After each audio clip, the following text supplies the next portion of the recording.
chasing ashes in the wind. When the end of fire begins, just look to the sun and soon you'll find your aid. Don't fear the demons in the dark, we have a journey to embark. You're never alone, even when light will fade.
That we face in our own lives.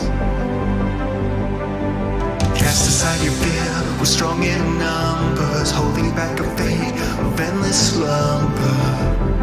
I wanna stay to keep you strong, side by side is where we belong. We are the heroes, never defeated, march to the ending, history repeated, together as equals and how we're the same, live in the present and sing your name, shine like a beacon, the light we are after, here in the fallout, bound in disaster, we're burning with purpose, and here we remain, we're incandescent, a glorious flame.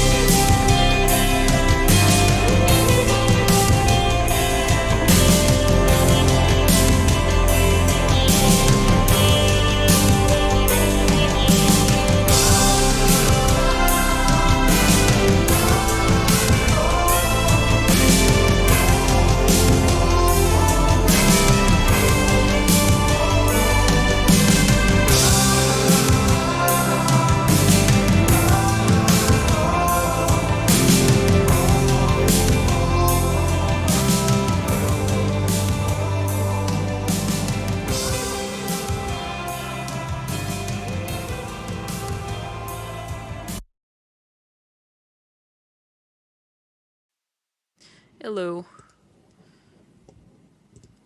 It's streaming time. Boy. So as you guys may notice, I've got a new person today. This is Steph. She has been recently inducted into our cult because Moth has been having some scheduling issues and we needed another player. So, Cloaker said first, yes, I forgot everything, as one does. Well, today's a session 0, so you don't need to know much for that. Anyways, Dungeons and Um, Dragons? yeah. Yep. Ooh. Alright. I'm gonna.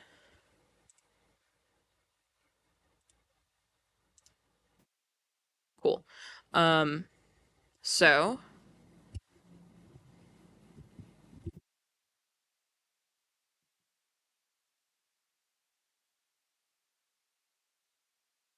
we are going to start this, as would be expected, with your first notable life event that has you in your.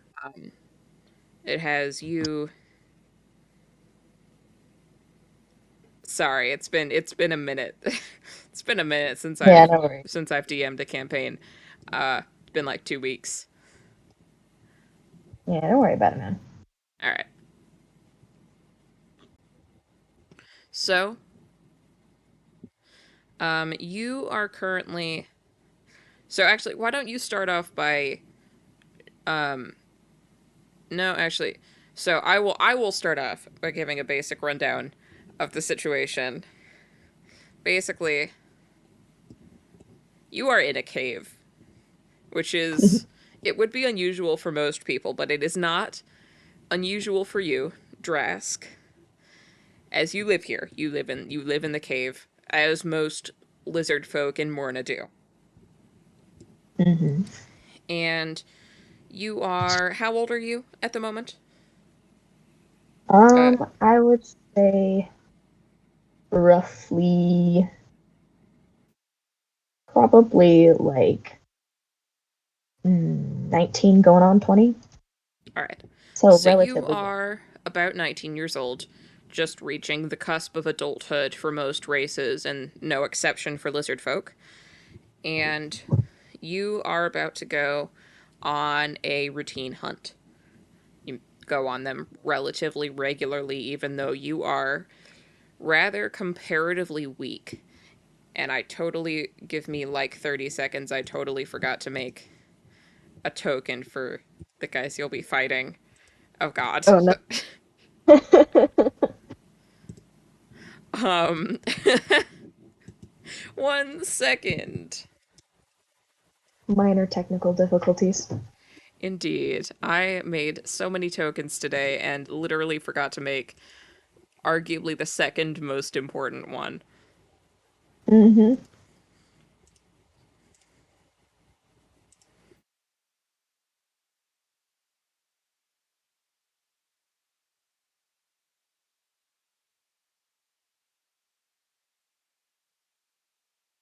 Hey, at least I remembered to make your token. I'd say that's yeah. I would say that's a win. That's a win there. Exactly. It's a relatively important one, I would think. Yes.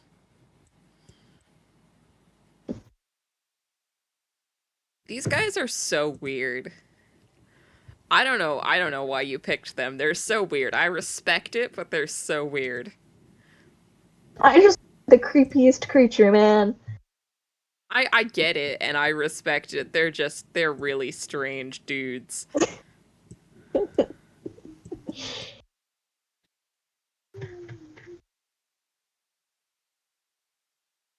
That is definitely the wrong token. uh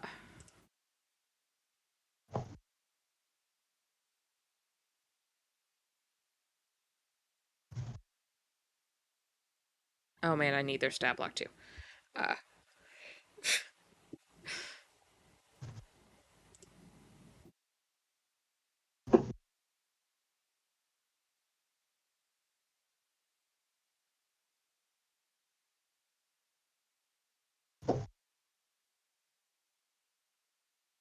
okay. Oh man, you chose like a relatively powerful dude too. Um, okay, so without further ado, Wahoo. wahoo. Okay, so you and your dad and a smattering of other lizard folk are about to head out on a relatively routine hunt. Mm-hmm. So, you've got about an hour or so before you are supposed to leave, and you have been tasked with what weapons do you have proficiency in? I have proficiency with. Oh, fine. For Like, that. what weapons do you own? Sorry, Oh, I could have phrased that better. okay. So he owns a scimitar and I believe just a couple small, like a small knife, like a little dagger. Okay. So, uh, because Drask is so small and weak, which, of course, in this society would generally make him considered relatively useless, which is not great for his mental health. No. He has been put in charge of the scouting. Like when like you'll be scouting ahead, and when things get to battling, you'll be taking a back you'll be taking the back end of things. Mm-hmm. So you've got about an hour until you're supposed to head out if you want to do anything. Right. Um. Let's see. I suppose I could try and talk to my dad, see if I can engage any All right, conversation this that one way. is this one is your dad. The green one. He is currently they're all green.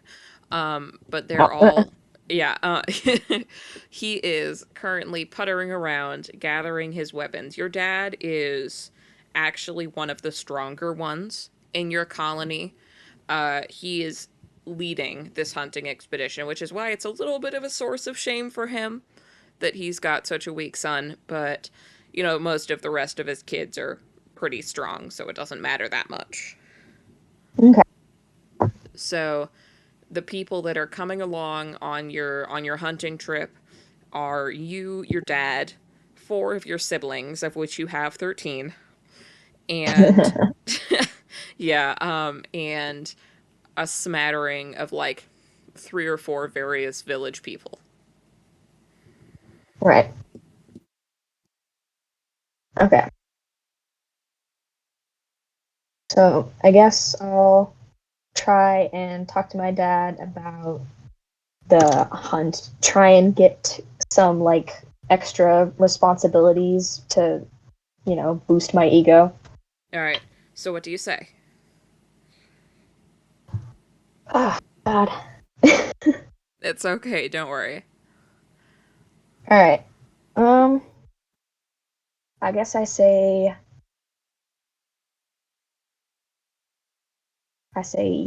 God, I'm sorry. Don't worry about it. I know it's been a minute since you've played. Yeah, it's just getting into character, I suppose. Um,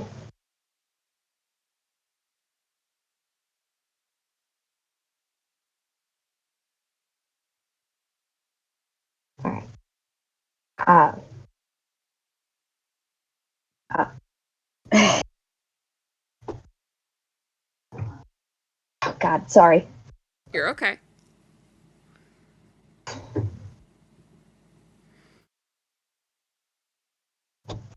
Um, I ask him, uh, Father, is there nothing else I can do? Is uh, are you sure that one of the others couldn't be doing the scouting instead? I'm sure that if you just gave me a chance, I could improve. I can do better. I just You I have been believe given that you have been given plenty of chances, child. uh, For the that good of the those were colony, you must know your place and what you are capable of. uh, yes, right. I think that I'm capable of more than what you believe. So I was just wondering if You I may prove could. it when we are not hunting for the colony. This is too important of an endeavor for your shenanigans. Ah, all right. Okay. I I'll thank you, Father. I'll see you at the hunt. Go gather your materials. Yeah. All right. Where would those materials be? Like, would they just be in another hut or? You probably carry most of them on you already, and you would have probably also packed your bag the night before at least, with a little bit of rations in case you get lost and a couple of torches. Yeah. Okay. So it's all ready and prepared. All right. So it's all ready to go.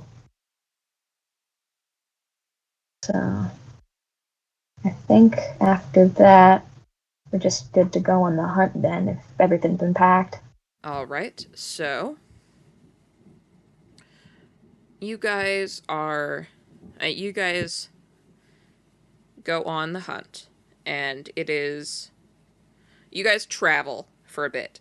There will be a little bit of theater of the mind here because I don't have a transitionary cave between this one and the one in which there will be a little fighting. Okay. But so there will be a little theater of the mind, not that much. You guys do. You guys travel for about an hour.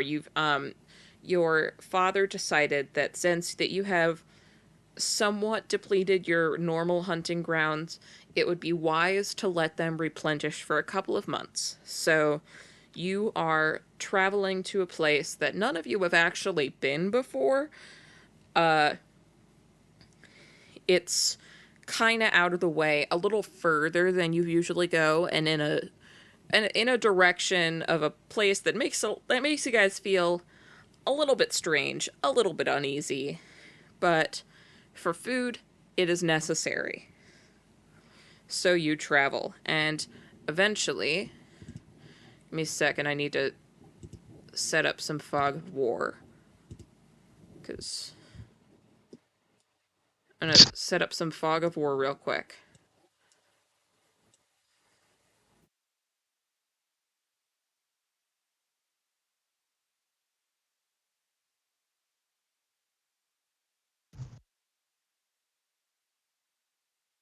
Okay, so you travel for a bit and eventually get to here. Mm-hmm. If I could. Okay, there we go. Sorry. I will. You can put your own token down. You drag it from. Um, you drag your token from the like the where the character sheet is. You can drag Yeah. it directly over. Okay. Come on. There he is. I think. Did it come up? Or, no, that's something else. Damn it. You drag from the words part. Okay. The words part. There you go. Good. Again. So there you are. You are in the back, and there's like 6 dudes with you, and you come upon this. So this part of this type of cave is very unfamiliar to all of you. It's you're no stranger to spider webs. There's certainly spiders kinda everywhere, but the walls are really unusual. And it's making you guys, or maybe it's just you, a little Mm-hmm. uneasy. All right. I guess I'll pipe up and say, hey y'all, is anyone else getting the worst possible feelings about this new hunting ground? Are you sure there's nowhere closer to our home caves that would be a little better? Or Your father gives you a look, and this is a look you're pretty familiar with, because it's the look of not the time disappointment? kid.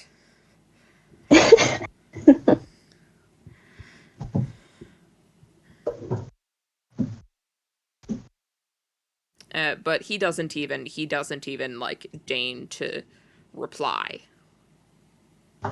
Yeah. Drask kind of wilts a little bit, visibly wilts from that. We shall continue moving.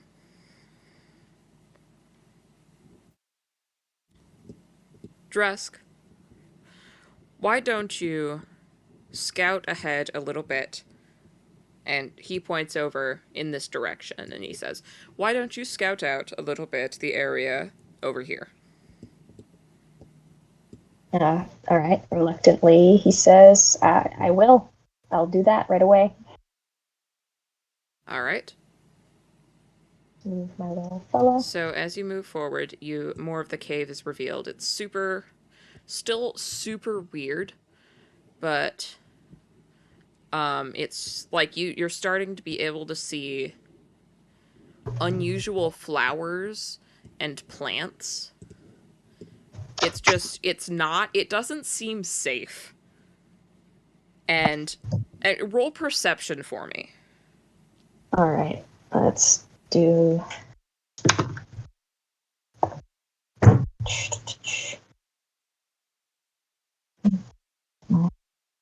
So I'll have a 9 plus 4 is 13. 13.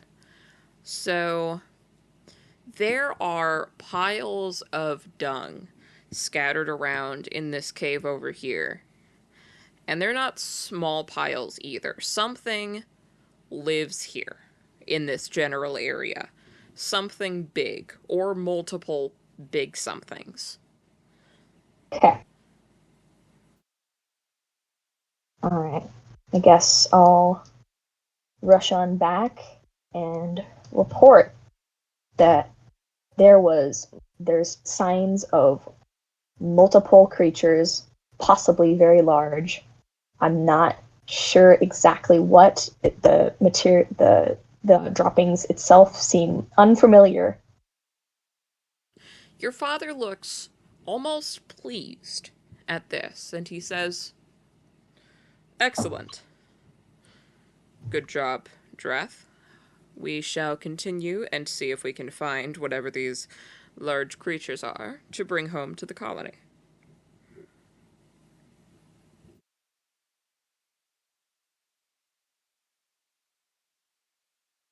As And like a little minute yeah, itself, and I guess we move on.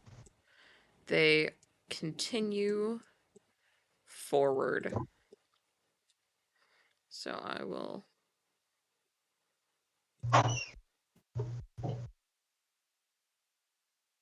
So you guys are coming up on. You guys can kind of see into a big sort of clearing area up here. That's about as much as you can see of it. And there's a lot more of the weird plants that had kind of creeped you out earlier, but there sure are a lot of them Mm-hmm. up ahead. And it's kind of cool for sure. But you can also see more piles of dung scattered about. This does not dissuade your father in the slightest. In fact, your father is looking rather pleased in general, and he and your siblings, as well as the couple of townsfolk, continue on.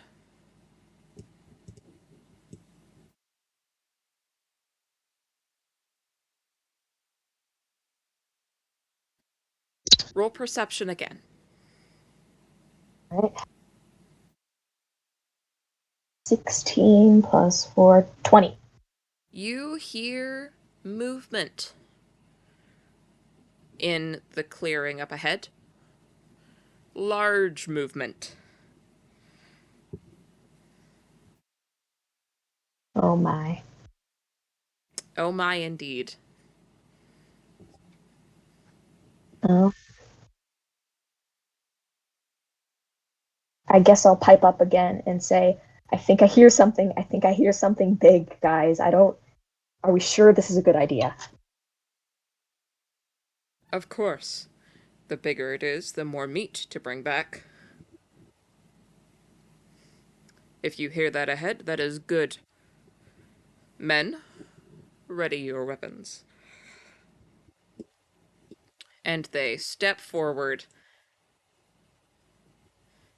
And sorry, I brought you with me. You can choose where to Oink. go. I will now reveal the rest of the cavern to you. Oh boy. And now I will have you roll initiative. Oh yeah. Oh. It's initiative time, Steph. Alright, I got a 10. Oh god. Yeah, I guess you sure did. All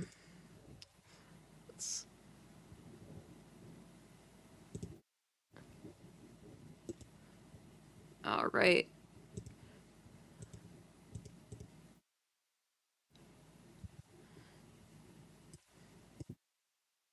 You got a 10, and I am far too lazy to make everyone in your group go by themselves. So they're all getting their own turn. Okay. And like they're all getting a group turn. Alright. Cool.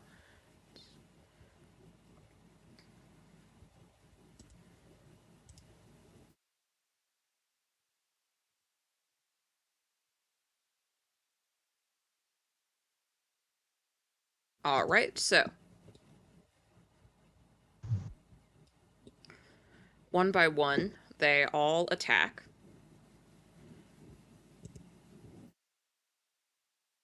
And so this one moves there, moves there, moves there. So these guys all mob the front two. Your father, ever ever the brave boy, decides to move all the way down here to fight these three. And let me check how many hit points I have. Okay.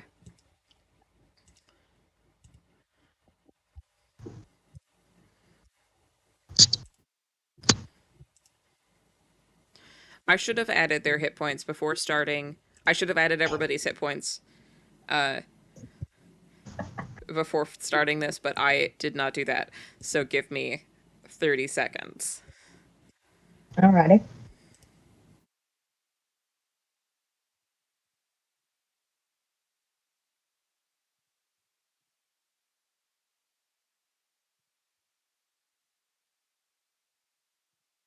How many hit points do you have? Uh, 22? Okay.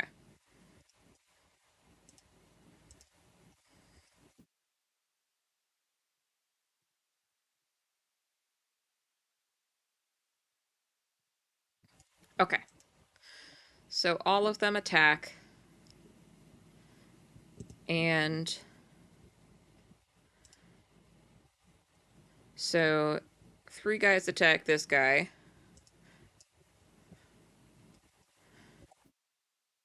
2 guys attack this guy. And your dad attacks him.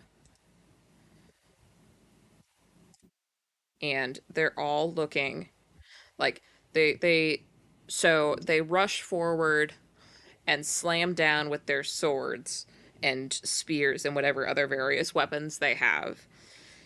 And the the weird looking guys are not pleased. Because you can actually roll perception one more time for me. All right. Ooh. Oh God, this is 9. Yeah, so you can see hints of like a lot more dung that would suggest this might be used as a den of sorts.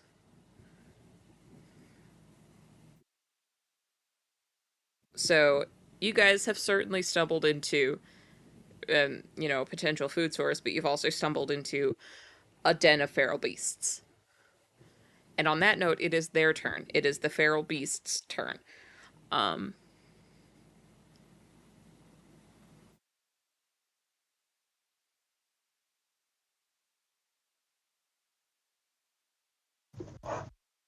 okay.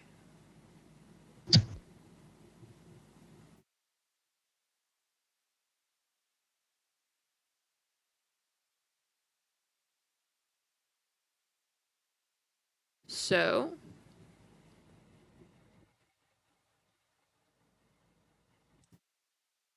oh, so these guys,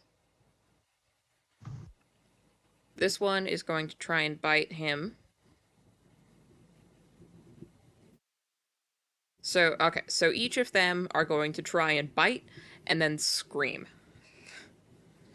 And we'll see how that goes. So, wait. Uh, so,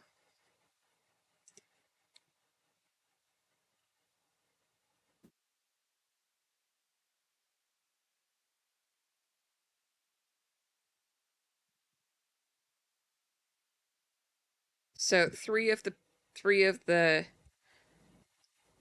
guys managed to bite, and these two dudes get bit and are not looking pleased. Mm.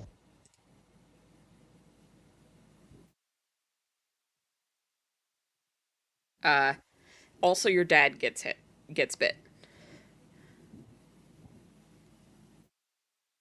Your dad gets bit, and then all of them, in unison, scream out a horrifying howl. And it's terrifying and awful. And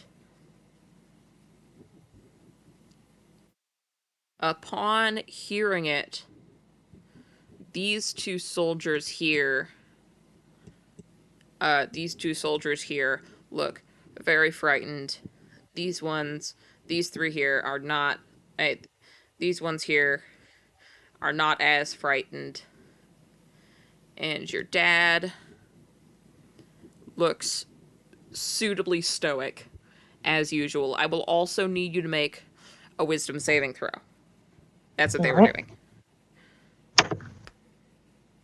All right. 14 plus 4, so 18. Actually, gosh. All right. So that will succeed. And so you are terrified by, like, the sound is terrifying, but somehow you stand your ground and you are not frightened. And on that note, it is your turn. All right. Sick. Um. So I guess he'll try and move over back to his dad. Yeah, that makes sense. Kind of ditching the ones in the front to impress him. And I guess I'll. Do you say anything while you're doing this? Uh, Not really. It's just pretty consistent, horrified screaming that he believes is a war cry. Okay, so on that note, I'm gonna roll a d4. All right, so your dad just looks annoyed. um, he is annoyed, but he is not distracted. Oh, dang. Alright, that's good. Yes, And then, can I take a swing at the closest beastie with my scimitar? you may. Alright. Does a 15 hit? It does. Oh, sick. So that'll do 4 points of damage. All right. Honestly, it looks like you make a tiny cut on his flank. And honestly, it looks like the guy doesn't even really register it. Your dad is a significantly bigger threat at the moment. Oh, joy. Yeah. So is there anything else you can do with like a bonus action, or is that your turnover? I believe that's my turnover. All right. So it is their turns again.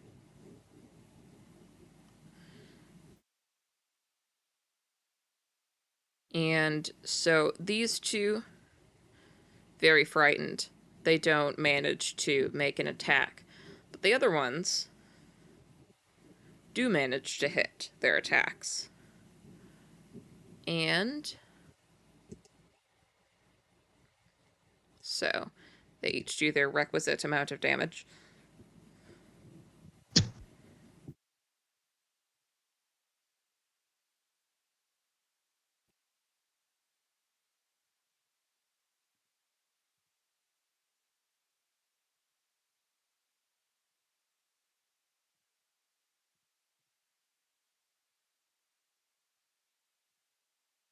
And your dad also slashes with his spear to attack this guy here.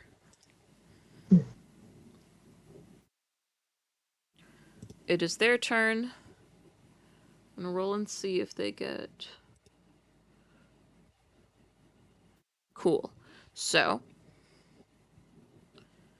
these two both make 2 bite attacks. 3 dudes get hit. That's. Oh, these guys are. So. Alright.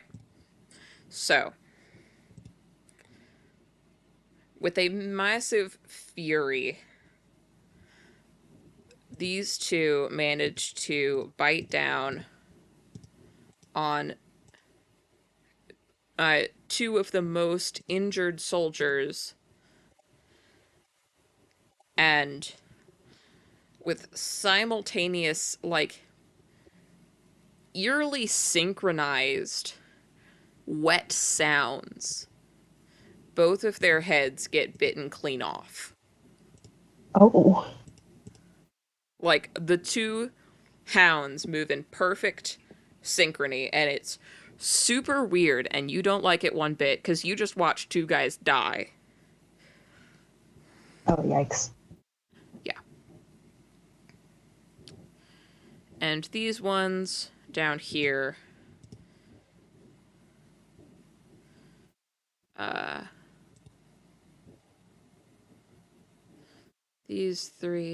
these guys make their attack.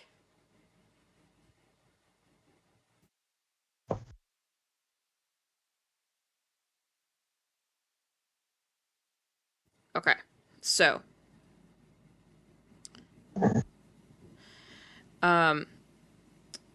have you ever played a game of whack-a-mole? Uh, a while ago. You know how the heads kind of come up like one after another? Yeah. That's kind of what this looks like as they bite down on your dad. Oh. It's just one Oh. after another. like all of them in a row, Oh, and ah! with each bite, flesh gets ripped from his bones and blood sprays just through the air. And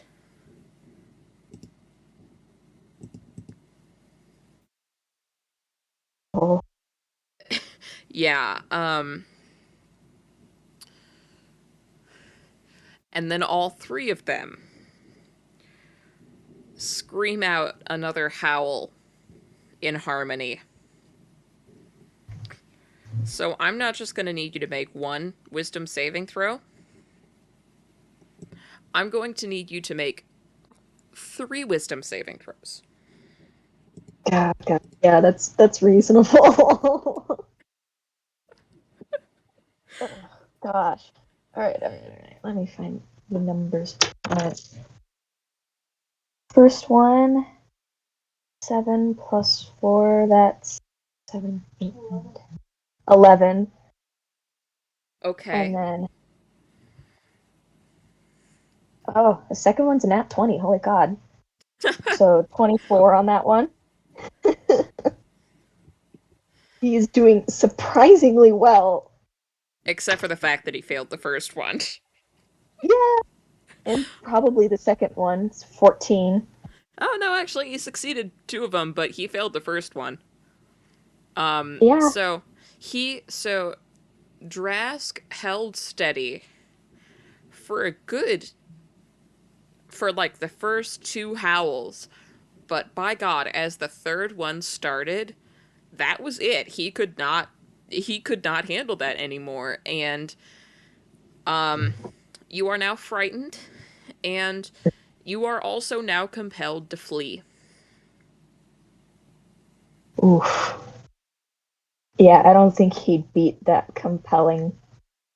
Yeah, so you gotta run now. And as you're running, you see these two also immediately start running. This one is a little braver. This one's these two immediately start running. They're dragging these two behind them. This one is a little braver. He runs back and grabs your dad, like your dad's bloody shredded corpse, and then runs along with everybody else. And you book it the hell out of there. Yep, no, I'm so gone. You are so gone along with everybody else. And as you're Yeesh. running, you notice actually a throbbing pain on your face. And roll perception for me. All right. Oh, 8. Yeah, no, your face hurts. Your eye sure hurts. You're not sure why, but you know it hurts. And you have bigger problems. So you run. You be running. Yep. And it takes you guys a bit, and you do eventually you slow to a walk. The other three do not. So you arrive back somewhat after they do. Mm-hmm. And you arrive back at the place somewhat after they do. And they are already. Wait, that's not the entrance to the cave. The entrance to the cave is down here. I'm putting you at the entrance of the cave. Um, so as you arrive, you see that they are already preparing a big pot of soup, as is custom. Mm-hmm. They are putting in a lot of ceremonial herbs and spices as some of the village's mothers are like preparing the bodies to be put into the soup.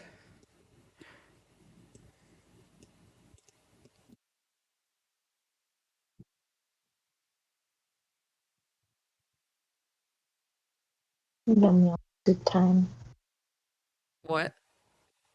Soup time. Soup time indeed.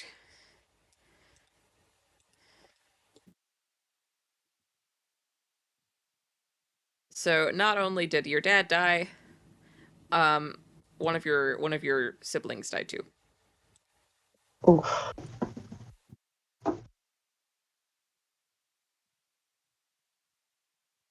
So they prepare the soup,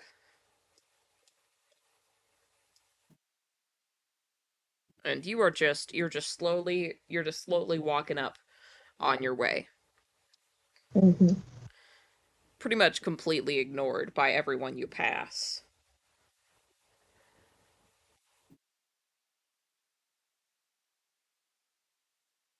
You can cross the Then. river. You can cross Okay, it. cool. Yeah, it doesn't need a bridge. All right, sick. Ciao. Bonk. This is your mom. Yep. He's just gonna hang out here. He doesn't want to get much closer. Okay. And all that. So you watch your mom with a rather blank expression on her face, prepare your father's body. Like, she undresses him completely and sets aside all of his salvageable clothing and weapons, which, like, most of his weapons are salvageable. Most of his clothing it's definitely not. Um so the stuff that's not salvageable, she just throws directly into the fire. And she wipes him down with like a wet rag. It seems that most of the blood has already finished draining from his body. So she wipes away the remnants of blood and, um, with a ceremonial dagger, cuts a long line down his stomach and starts removing the things that would not be palatable to go in the soup, like the stomach and the intestines and stuff. Hmm. They are set aside to be used for other things, but they will not go in the soup. And the the friends and the one guy's wife, they're doing the same thing to the two other fallen lizard folk.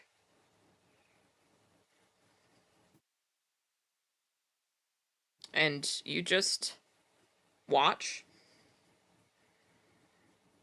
Yeah, he just kind of watches them be prepared. He's not quite ready to face the consequences of his actions. Yeah.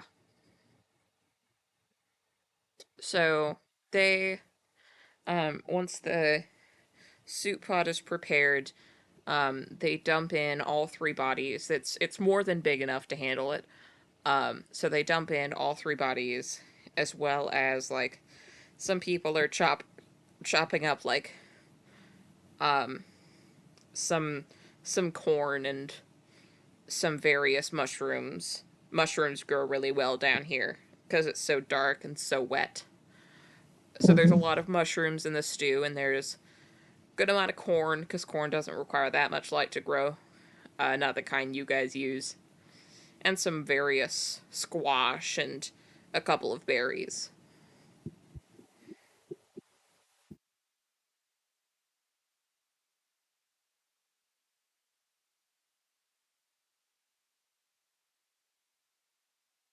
So I guess I'll try to sneak in closer to the pot or whatever. You can, yeah, nobody is really paying attention to you. Right? Nobody really seems to care that you're here. Okay.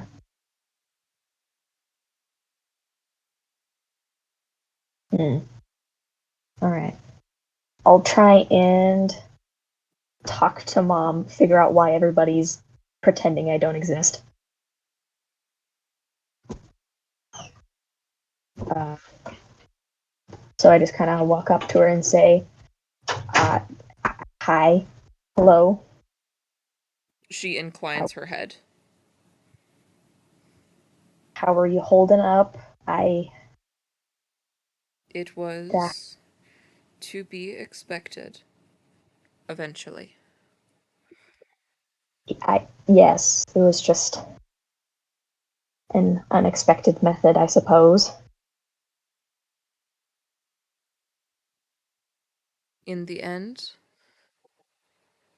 his flesh will nourish us, as was done with my parents, as will be done with my flesh, and with yours.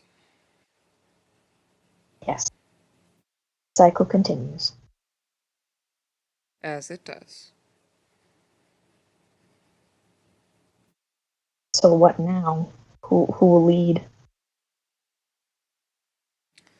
There is always somebody lined up. It will likely go to. The task of leading most of the hunting parties will likely go to one of Gladius's sons, for they are strong. Yes. Strong. I I can't help but feel I led them to their slaughter. You did. Ah, I Such is the suppose you're right. nature of the scout. Yes.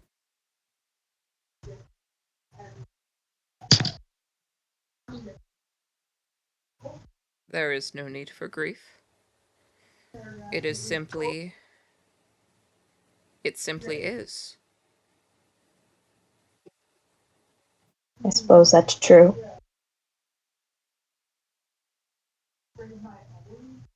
Nothing more can be done.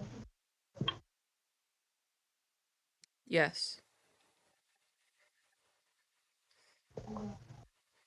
And like, during this whole conversation, she has been continuing to prep ingredients for the soup and stuff. So she's only been paying like halfway attention to you. Ah, gosh. Um, I guess he kind of sulks off. Try and talk to one of the other members that survived.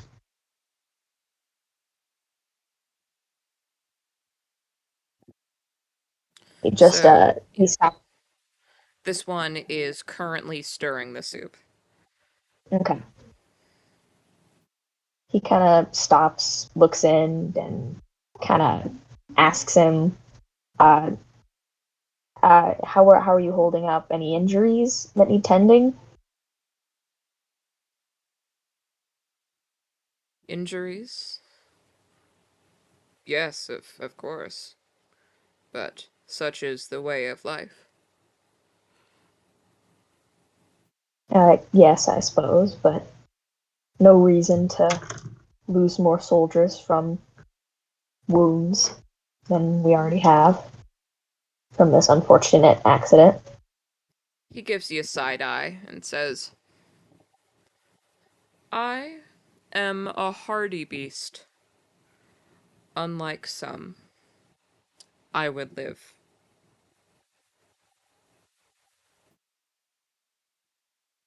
Oof, yeah, he's not going to recover from that one.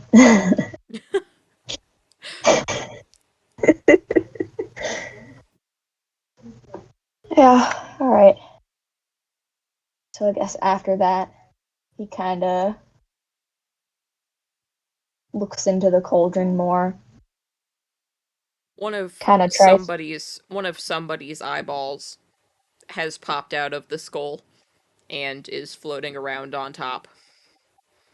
It's a Mhm. little eerie considering these people were alive like 2 hours ago, and now somebody's eyeball is floating around in the soup. Yeah.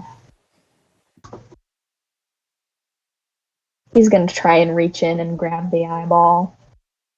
Your hand gets slapped away before you can even Oh, get like near a foot of the soup.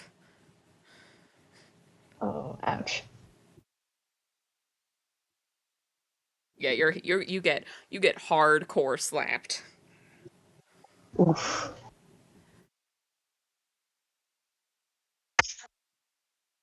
Yeah, it's Gonna not put going them in the soup. into the soup. Into the soup they go. Oh my god.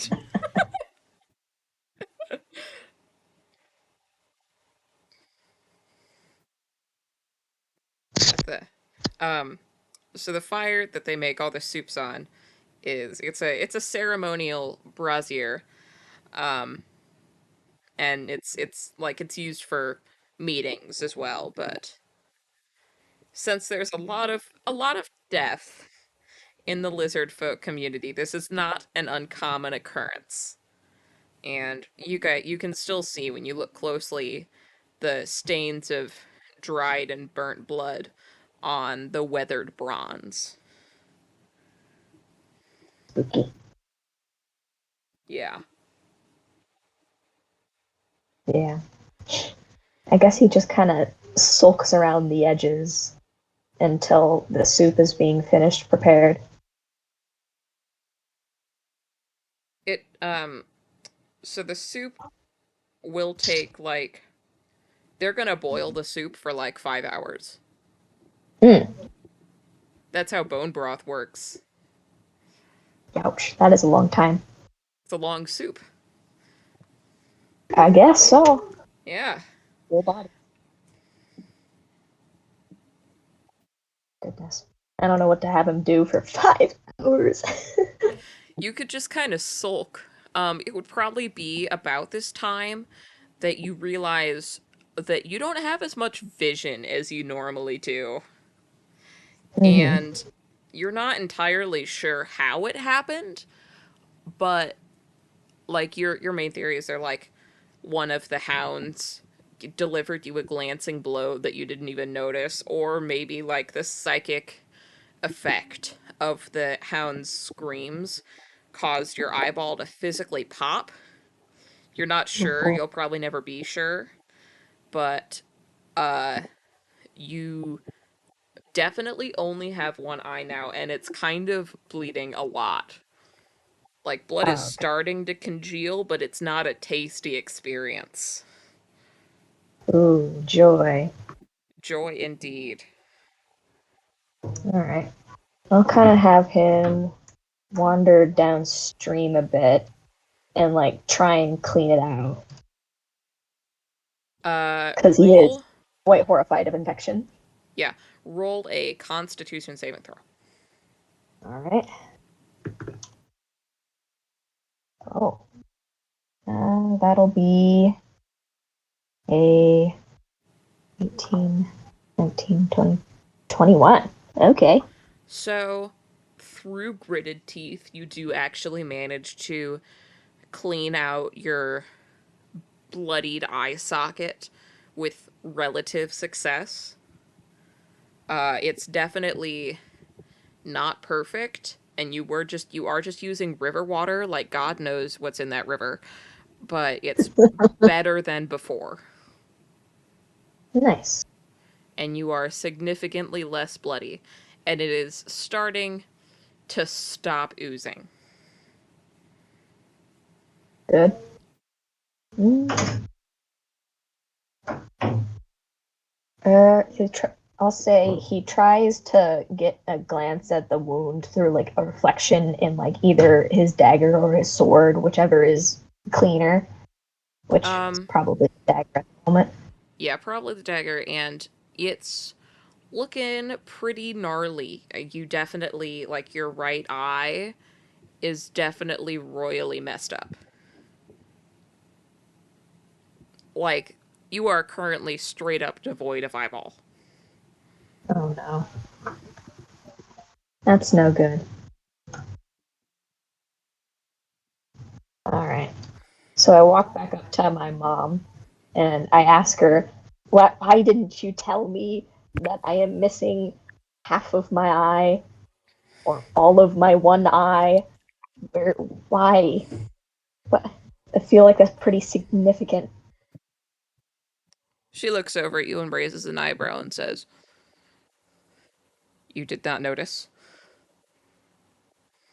Mm.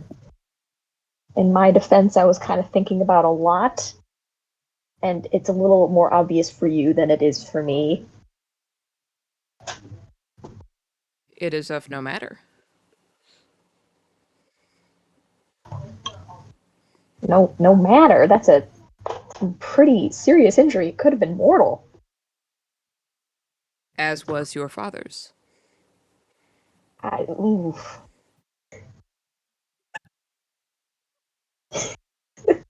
Emotional damage. Yeah. Yeah, no, he's shrinking away after that. He can't deal with that. He dips away and continues moping. Yeah, that's a logical course of action after that one.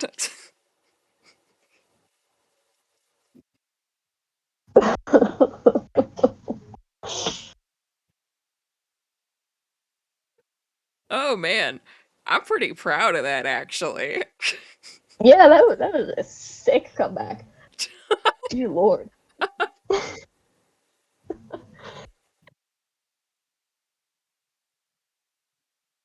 Violence.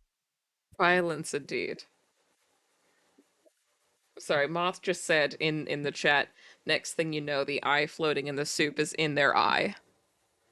Ooh. Oh no. Gross. The soup Soup. is good soup. It is good soup. The best It soup. yeah.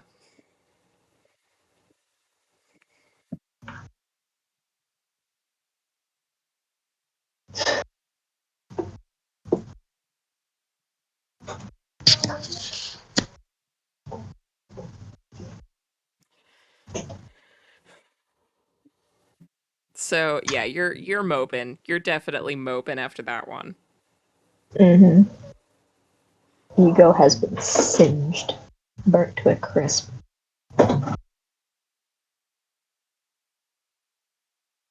Yeah. I mean, did you even have any ego in the first place?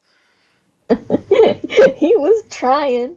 He was trying really hard, but it wasn't working out for him.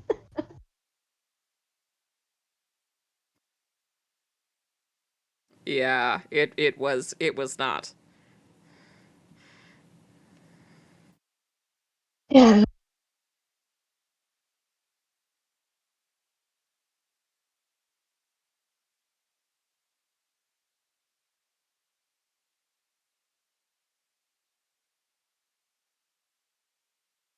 He's moving. They're cooking. Wound is not going well. Mm-hmm.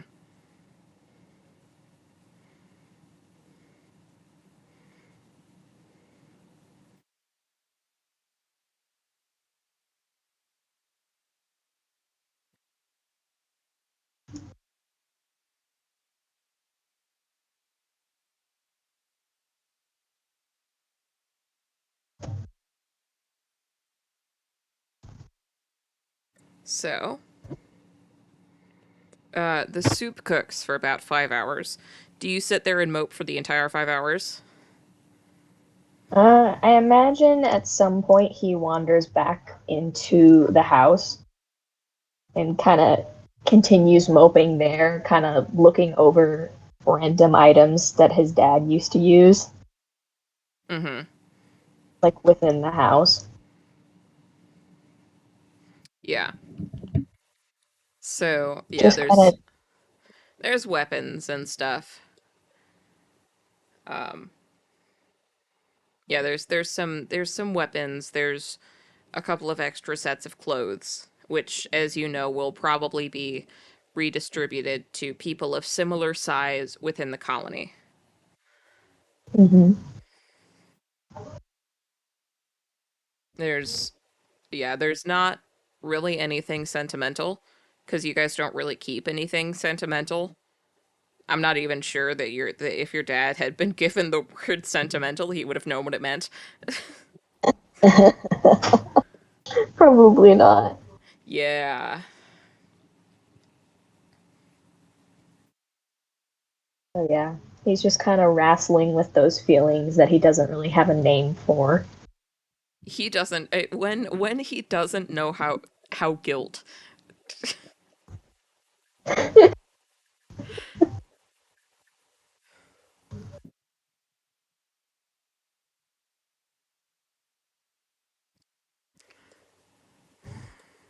So yeah.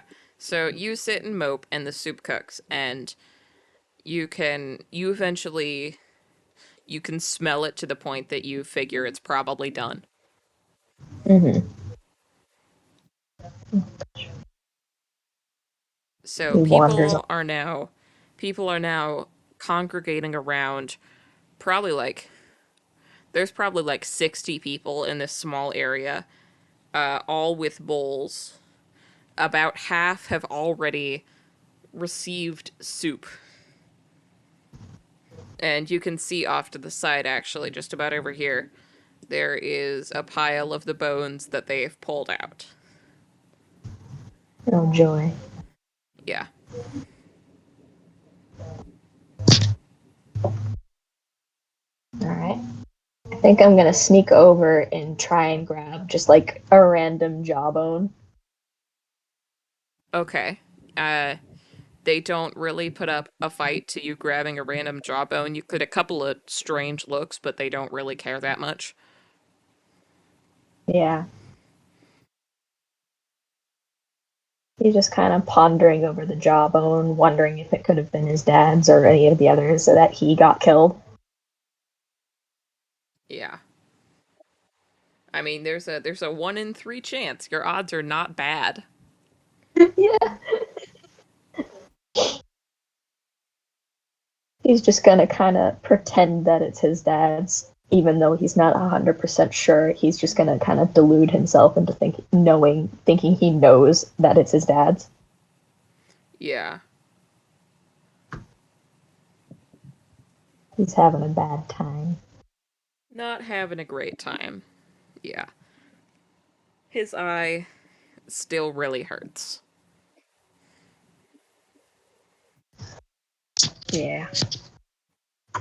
At this point, I think he'll try and get some of the soup. See what happens. So, there's like 3 separate people handing out soup. 2 of them are survivors of the failed expedition, and they both give you dirty looks. But one of them does fill up your bowl with a little bit pathetic amount of soup. Like probably Oh. not as much as he gave the other people, Mm-hmm. but you know it is soup. Yeah. I guess he's gonna try and choke it down. Gotta take in the ritual. It does taste pretty good, all things considered. You know, the people that have been making this soup, they've probably done it 50 times.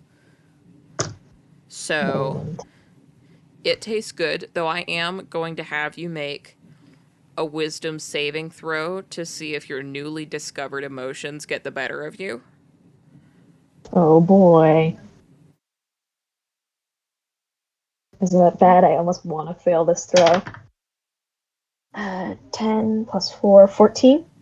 Okay. So, as you're eating, you can feel an odd lump in your throat.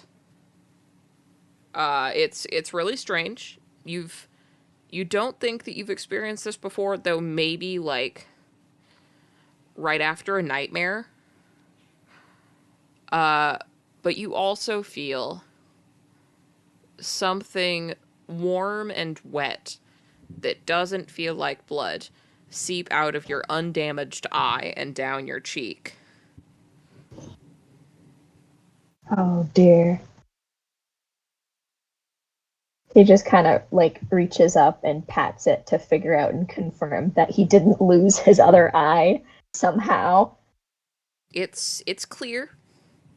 It's like whatever it is, it's watery.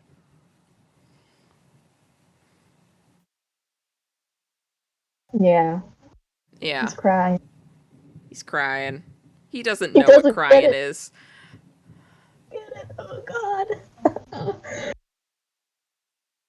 Oh man. New headcanon, lizard folk babies don't cry. This is literally the first experience he's ever had with crying. Oh my god. It's so sick. Literally. I'll accept that. I'll accept that. That's so valid. Oh my lord. Brutal. Straight brutal. Yeah, no kidding. He just kind of looks around at the people around it, the folk around him, just kind of confused, like, what? You know what this is? What's going on? Am I, like, am I sick? Is this a problem? What's going on? Nobody cares. They're all like, oh, Oh, the no. weird kid is being weird again. Ugh. You're getting you're Dear getting God. you're getting cyberbullied.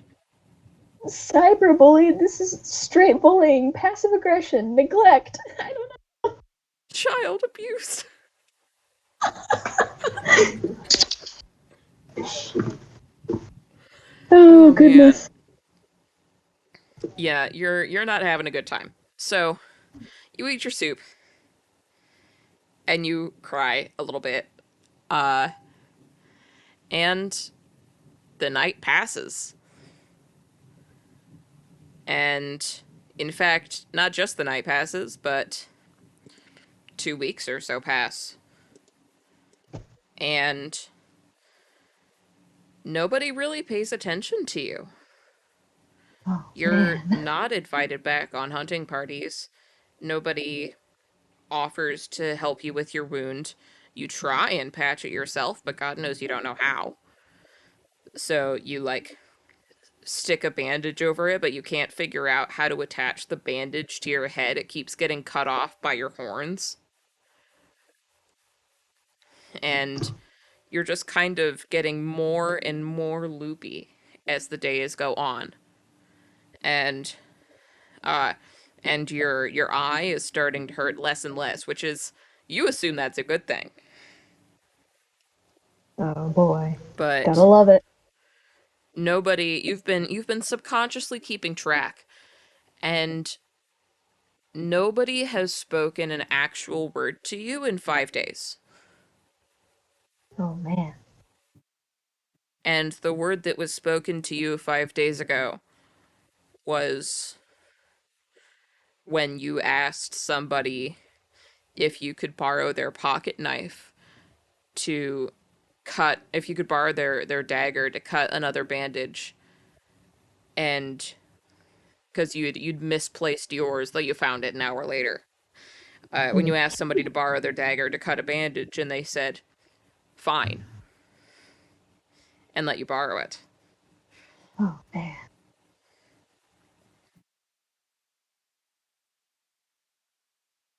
Dang. The whole gang's mad.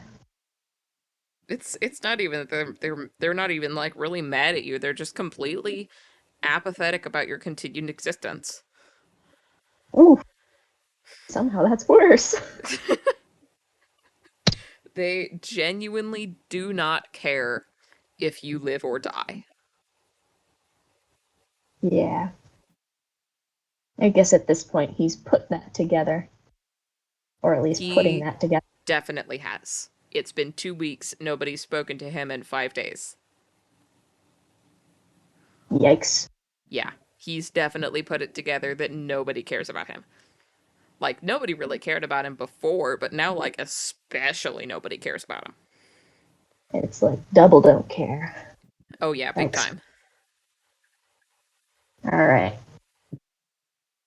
So I guess in his loopy nonsense, little neglected state of mind, he gets the idea to try and redeem himself by going on a hunt on his own. Okay. Try to maybe even get revenge of sorts, even though he's not thinking of it that way. He's trying to Mm-hmm. make it practical. Yeah. Yeah. So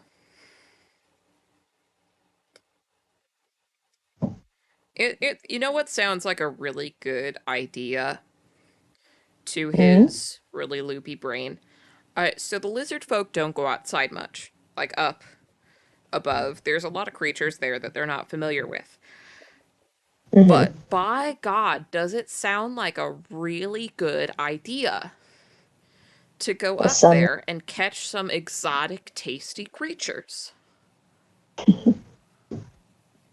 It sounds like I mean, that's probably the best idea he's ever had in his whole life. absolutely Yeah, he is absolutely chuffed to bits with himself for coming up with this genius game plan. the best plan he's ever had. Positive No it'll get kidding. him up to him. Yeah. So, yeah, he has decided that he is going to go to the outside world. And you do recall that there's like a cave exit about an hour's walk north once you leave your main cave system. Mm-hmm. You also kind of remember in the back of your mind being told by your dad to never go there because it's dangerous. But, your dad is dead now, so that probably doesn't apply. Yeah, no. Can't tell you no if he's not there. Exactly. So, yeah. You walk for an hour or so. Actually, it takes you like an hour and a half, and you're not sure canonically how long it took you because you are out of it. But Mm-hmm. you eventually find yourself in the brightest place you've ever experienced in your entire freaking life. Why? You are So in many others. you are in the cave entrance and there's literally so much going on. There's so much green, so many mushrooms of sizes you've not experienced before, and a lot of like herby things with like a lot of colors just around. Mm,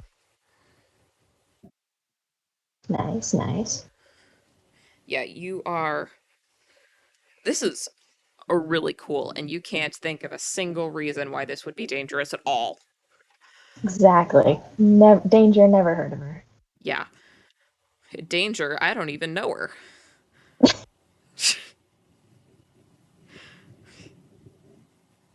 So, yeah. Cool, cool, cool. What was the first thing he's gonna do in this bright new world? You Try to go see. notice, yeah, you do notice that there is something very shiny going on over here. Ooh, shiny. And you get to about there. You get to about there. Okay. Uh before you just fucking collapse. Ooh. Yeah, you're like actively in sepsis. Oh yeah.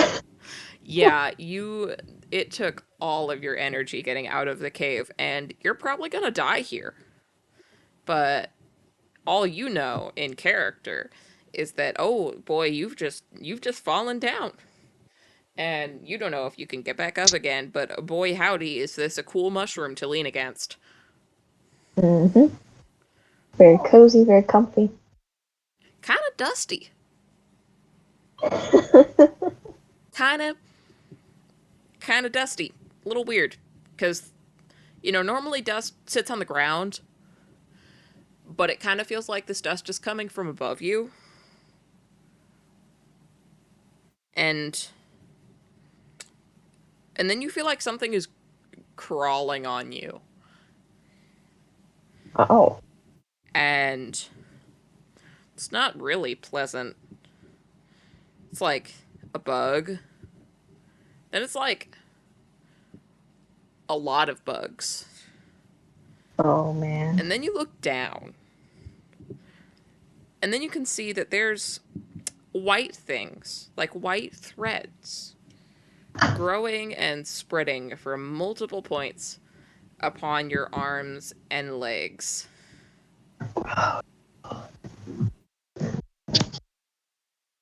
Yeah, I think he'll try and kind of like swipe at him, brush him off with what little strength he has. Whenever he touches the strings, they kind of start expanding along his claws as well. Like any contact just pushes them further along his body. Oh And no. eventually he feels almost compelled to look up. And sure enough, as he'd almost suspected, the dust from earlier, it was not dust. He vaguely remembers a similar dust falling from mushrooms when they were ready to harvest, and he almost like more vaguely remembers his father calling them spores. And that's what happened with this mushroom. It's got a lot of spores, and they're falling down, and there's, boy howdy, is there a lot of them. And like some of them get in his regular eye. He's pretty sure some of them get in his injured eye, because his injured eye starts to hurt a lot worse. Just all of a sudden. No.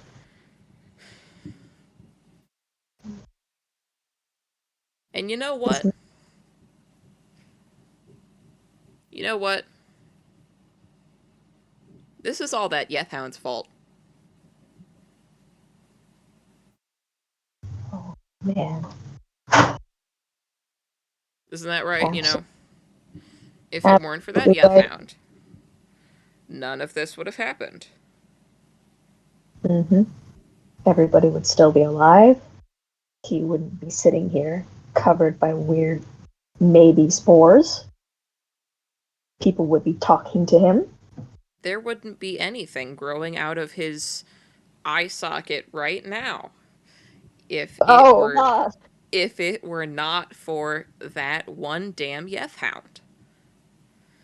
So, because the Yethhound started it, reason would go to speak that if you were to kill the Yethhound, it would go away.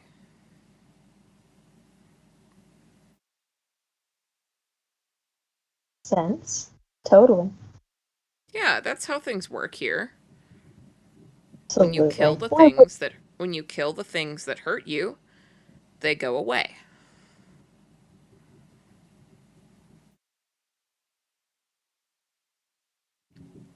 So, anything? you can't move anymore. You can feel things growing into your body, into your muscles. You can't see the white strings anymore. They've like sunken in. But you can feel them growing throughout your body. And you can't move like at all. And things are definitely growing from that empty eye socket. But you're completely paralyzed, and you're mentally super out of it, to the point that it is right about now that you just slip into unconsciousness. Down for the count. Down for the count, indeed. So, you wake up an uncertain amount of hours later. It is light as hell out here. So bright. Like, unreasonably bright. Like, who let the world be this bright? But you feel great. like, your eye doesn't hurt anymore, and you don't really feel loopy or anything. You feel fine. There's just still some mushrooms growing out of your eye socket. Yeah, so you're Ew. totally fine, apart from that tiny little detail. Coolio. Yeah, so. Other than that, though, you're great. Feeling grand. No kidding. So, yeah. Alright. I suppose he tries testing out his limbs, Yeah, he making can. sure. Yeah, he can move fine. Everything works fine. He feels totally normal, except for the fact that he has some reduced vision and mushrooms in his eye. Nice. Alright. So I guess he starts moving once again. He's got a new purpose, new Yep. goal. Vengeance is the name of the game.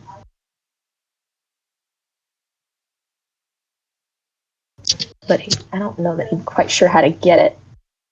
No idea where Yeah. the Yeth Hound moment.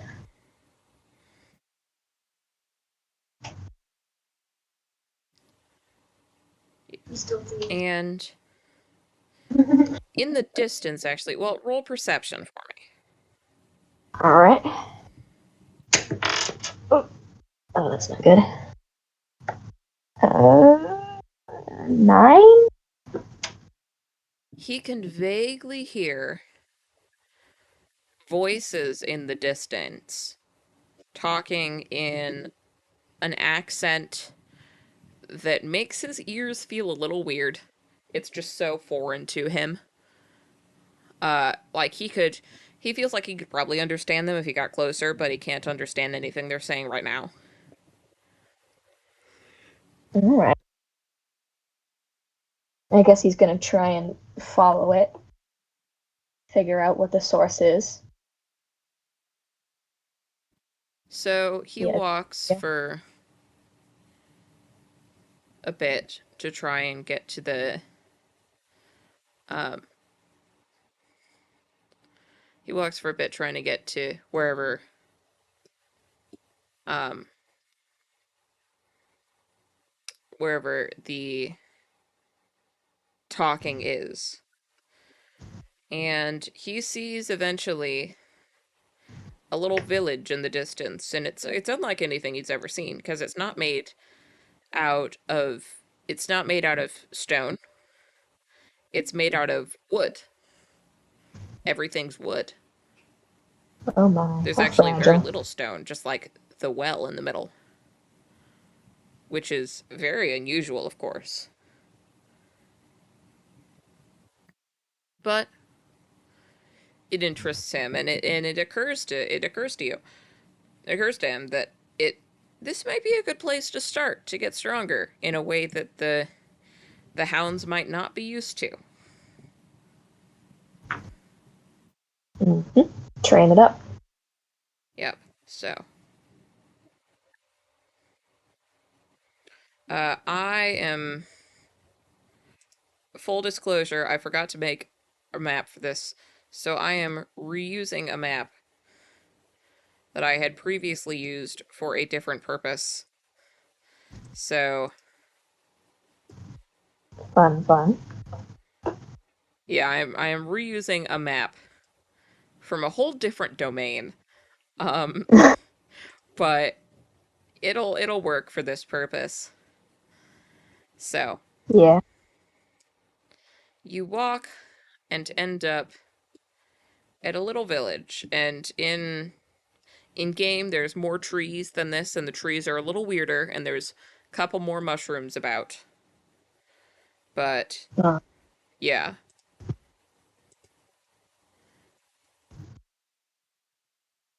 Um and I'll stick you on here. You somewhere. are in the bottom right. Alright, there I am. You sure Ta-da. are. That is where you enter the town from. Alright, cool. Alright.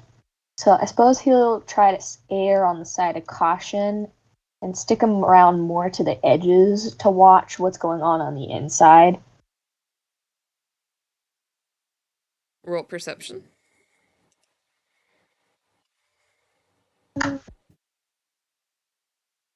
9 plus 2, 4, 13. Alright, so there are certainly people hustling and bustling. It would seem that this time of significant brightness is a time of much activity.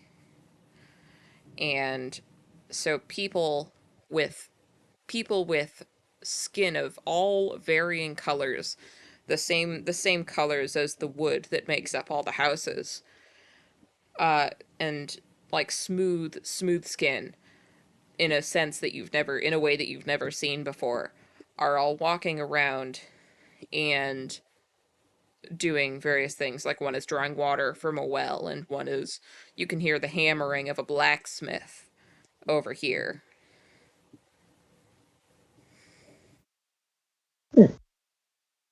Interesting. Very interesting. And you do also see on the sidelines somebody who does not look quite as smooth as the rest. Instead of their skin being a shade of some shade of beige or brown, it's grayish, and they bear horns on their head and a long tail behind them.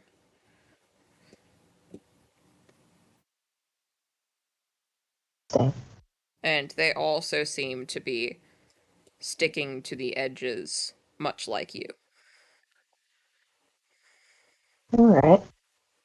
I suppose I'll go talk to him and I'll ask him, do you know this place? Do you know these creatures?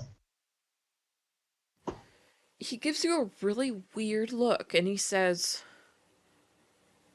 "You could say that." Alright, that's good. These new sites are unfamiliar to me. There are Yes, I had gathered that. Where could you yes. possibly be from that you've never seen a human before? Human. Strange words for a strange people.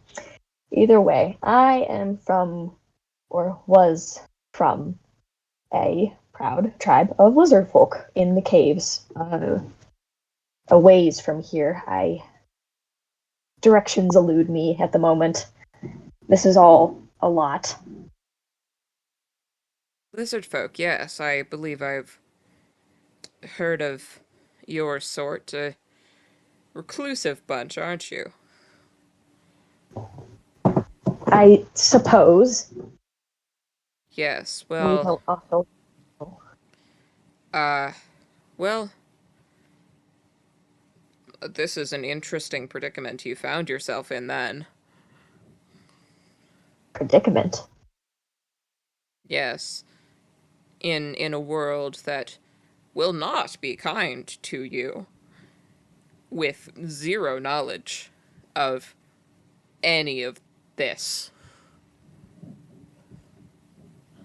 Hmm. Well, I'm not unfamiliar with an unkind world, so I imagine I'll do just fine. I suppose small blessings must still be counted as such. Blessing's a strong word, but I'll take it, I suppose. Either way, what creature are you? You don't look quite like them. He looks like almost a little offended, but also kinda understanding, and he says, "Well, child, I am what is called a tiefling. I am born of, uh, as some would say, nefarious Fey origin, which is why I am a different color and in possession of more body parts. The strange horns on your head. They're an interesting shape, not very efficient. I okay. Um yes, I do not think that I use them for much. Hmm. Fair enough, I suppose. You only have two. Not much use of that. Either way, the Well, beings here, yeah. Yeah, go ahead, sorry. uh, the beings here, humans, they're strange buildings. They know much of the Fae creatures. A little too much, I might argue. Most here uh, have no sympathy for the Fae or anything Fae related, which is why you will not garner much sympathy at all. You might even garner outright hostility. Oh my. Well, it's good that I learned that now. Here is a kinder place than most. Be very careful if venturing further north, for here is so close to the chasm. We have been forced to become quite acquainted with such unnatural becomings. Chasm. What is this chasm? As you're thinking, you remember you've heard of the chasm. It's like you've heard fairy tales of it almost. Uh, it's like you'd heard that it was a hole deep into the earth as long as 1,000 caves that brought a plague of the Fae into the world. But you kind of always thought those were fairy tales. The Right. expression on this tiefling's face is making you question that. And he says, well, that would be the source of most of our problems, indeed. It's a couple days' walk to the south, though I can't imagine why anybody would want to go there. If you do, just make sure you don't fall in. Hmm. So that strange pit, that trove of caves that was told in fairy tales, that was true? Strange. Never Yes, considered it. very much, definitely true. Very much causes a lot of problems significantly. Oh, that's unfortunate. I'll say. Either way, do you know much about the Fae as well? Like specific beings, creatures? Um, I'd say maybe somewhat more than average, just by nature of what I am. I know a little bit more. Hmm. Okay. Good. I have a question, a query, a problem, if you will, of the Fae nature. I imagine, like most here, there Okay. there's a beast I gotta find, hunt, kill. It's a strange hound of sorts with a weird flat face. I've heard it called a yes hound before, but I'm unsure if that is the same term that you address it up here. He thinks for a second and says, I have heard of the Yeth Hound, but only in cautionary tales, fairy tales told by mothers to children to, get them to stay in line and not go into the forest after dark. Hmm. I had So never they live in the considered them forest often? as. Sorry, what was that? Sorry, you You're can good. keep going. Uh, I had never considered them as much more than a vague warning, Hmm. as most of the fairy tales here tend to be. Yes. It seems like most of these fairy tales are rooted in some truth, unfortunately. Yeah. And looking for one. Do they live in forests often, or is there somewhere else that I can find them? The only thing I've heard is that they like to live underground. And they make dens and maybe come up to hunt on occasion. I'm not too sure. Hmm. Then? Something I will mention that I always knew, that I always heard of, was that they are supremely powerful beasts and not something to be taken on alone. Hmm. That is a problem. You are right. Ah, If you're looking for fighters, I'd recommend you go to Balor. Valor? Yes, a Where different is that? domain. To the northeast of us, um, over a couple of mountains. Mountains. It would not be a super safe journey, but most of Osira's, that's where we live. That's where this whole place is called. We're in Morna. The whole place is called Osira. Uh, most of Osira's guards and soldiers come from Balor. Hmm. All right. The northeast, you say? That is just point in the direction. I am unfamiliar with these terms. We just follow the paths. He looks up at the sky, and you follow his lead and notice that there is a bright ball of something up there. Sure enough, and you recall hearing stories about a sun, and he says, "The sun up there rises in the east and sets in the west, and the order of the directions goes north, east, south, and west in the four. It's like four corners of a square." And Hmm. if you remember that, and then remember that you need to go northeast, you shall go in the direction of the rising sun and then a little to the left.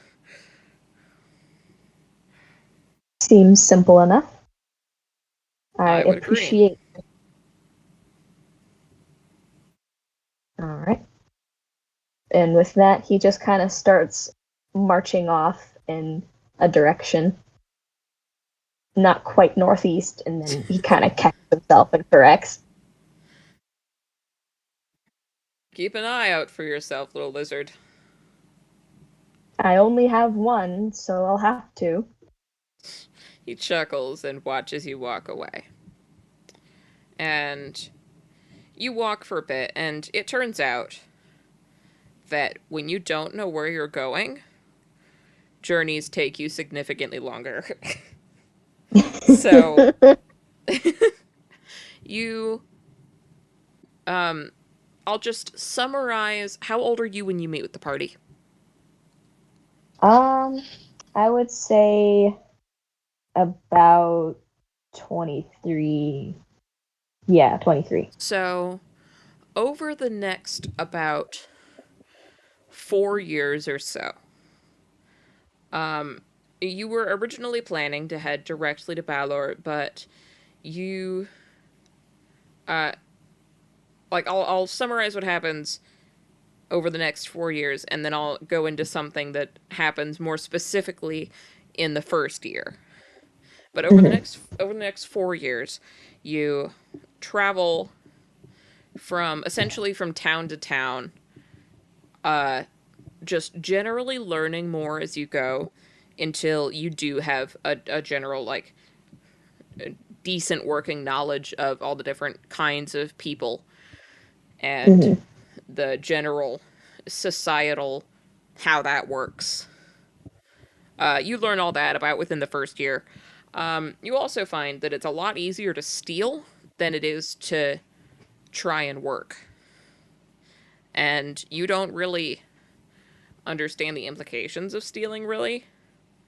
So the only consequence you understand is that people try and hit you or stab you when you get caught. So you quickly get very good at not getting caught. And Yes. you steal your way across Morna, and like you go from town to town when like leaving when people get wary of you. And it's at about your fifth town. You're about 20 at this point. Mhm. And I'm going to use this same town map because I don't have another one. Um, and you're near the border of Morna, which you've come to learn. And you enter a town that you've not been into before from the from the northeast direction. Right. Probably somewhere Yeah. around here or something. Yeah. So, you are certainly not the naive, like, newly out of the ground lizard that you were about a year ago. You know how things work now. You can tell this is a temple to Morna, where people will pray. And this is a mine over here. You know how things work. Mm-hmm. And you know that you're here to use that you're here to steal a couple of things, probably to keep yourself going and Mm-hmm. talk to more people and continue on. Yeah. The game plan. That's the game plan. All right. So I suppose he just kind of wanders in and bothers the first person he sees about where a market is. Well, that would be a person here, an old lady.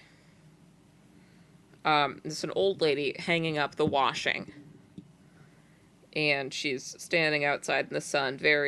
She's like she looks elven, and is very old, very wrinkly, very sweet looking woman. She looks like the kind of woman who would bake you an apple pie and call you honey. Aw. Um, and yeah, so you approach her and she looks up and smiles warmly at you. All right. I say, you there, do you know anything about the local markets here, if they're open or where they would be? Why, yes, I do, my dear. Well, that would just be a little over to the west there. And she The points west. in a general direction, in this general direction, and says, "Yes, sir. They all been selling. Them farmers have been. Yeah, it's about harvest season now, and them farmers have been working for months. Man, I really do hope that I really do hope that they manage to sell enough to tourists and such like yourself, because this year's been a sparse harvest year, and if they don't manage to sell off enough, they might not be able to feed their families." Unfortunate, but so is life. She gives you a And then, strange look and says, "Sweetheart, I'm gonna need you to elaborate on that sentence."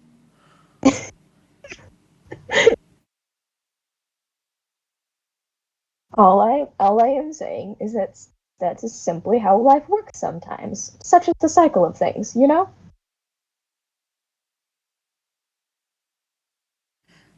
She gives you another strange look and says, "Well, darling, I don't know if that is how it goes where you're from, but where I'm from, here, that's, well, the community gotta support each other, don't it?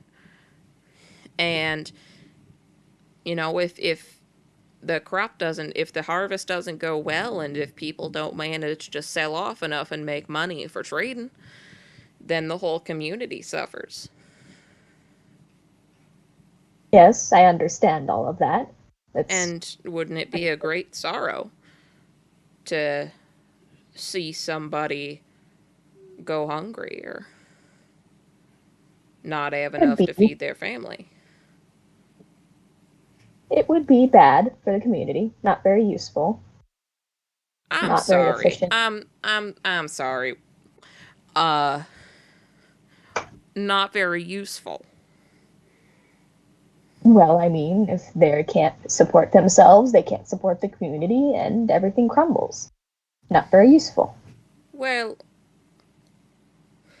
if she looks kind of befuddled at this point, and she says, "My dear,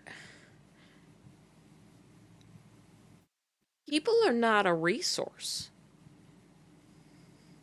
If somebody cannot support themselves, it is the duty of the community to help them out. If somebody gets sick, it is the duty of the community to help and heal them. And if somebody is having a hard time, it is the duty of the community to support them, not because they will help and not because they are useful or a resource to be exploited but because we care about each other." Hmm. Strange sentiment, but whatever gets your community to thrive, I suppose. That's sweetheart, that's how it works. that's that's how it works everywhere. Everywhere. But I suppose Yes. in your villages. No, like everywhere. Maybe not where you're from, but everywhere I've ever been. Hmm. Strange way of thinking. I suppose I'll learn more about it as I visit your places, your strange villages. Okay, uh have a good time at the market, I suppose. Have a yeah, there's yeah. Have a good time at the market. I'm sure I will. Goodbye. And he just kind of wanders off. Oh man. Breaking news. Drask has his first experience with empathy. No, their first experience is not going well, I'm afraid. It's Yeah, a work in progress. he's like, what a strange woman. Yeah, it's like, that's not quite how that works, but whatever you got, go ahead. I pop off, I guess. Yeah, gosh. Oh man. I can't wait to see Irene teach this idiot about empathy. Oh, God. It's gonna be an uphill battle. Oh man. You get to the market and they are certainly people are selling things. It is certainly a little bit less than other places that you had noticed so far, and it's also a smaller town. Then I'm going to move you up there. It is also Okay. a smaller town, so there's less people around, and a lot of people look kind of haggard and stressed out. Yeah.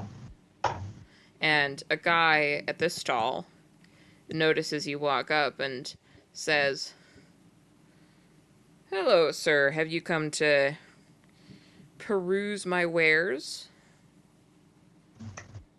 Yes, I have. I've come to look to see what you have to offer, which doesn't seem to be much, unfortunately.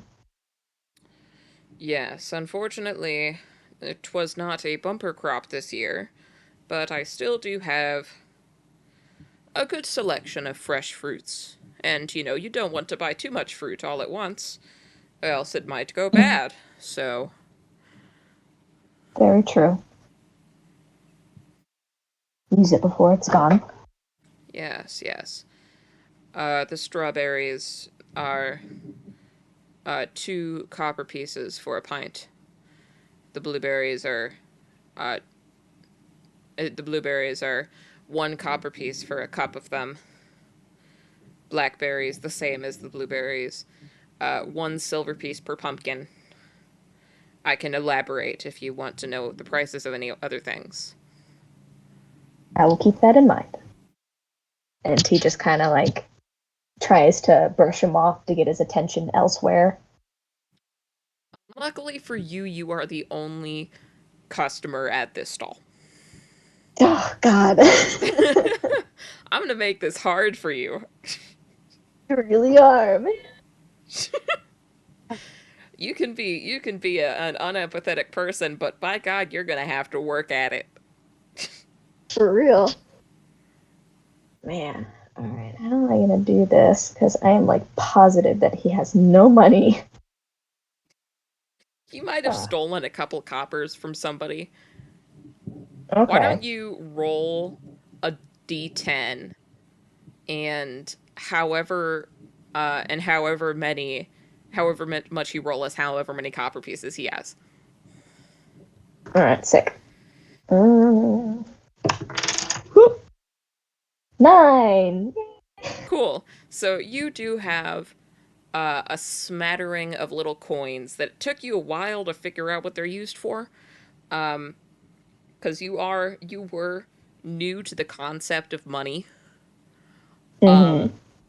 So it took you a bit to figure out their purpose, but originally you stole your first one because it was shiny.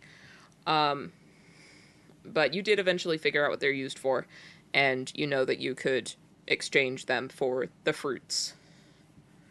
Right. Or like meat at a different stall. There is another stall with meat. Okay. Hmm.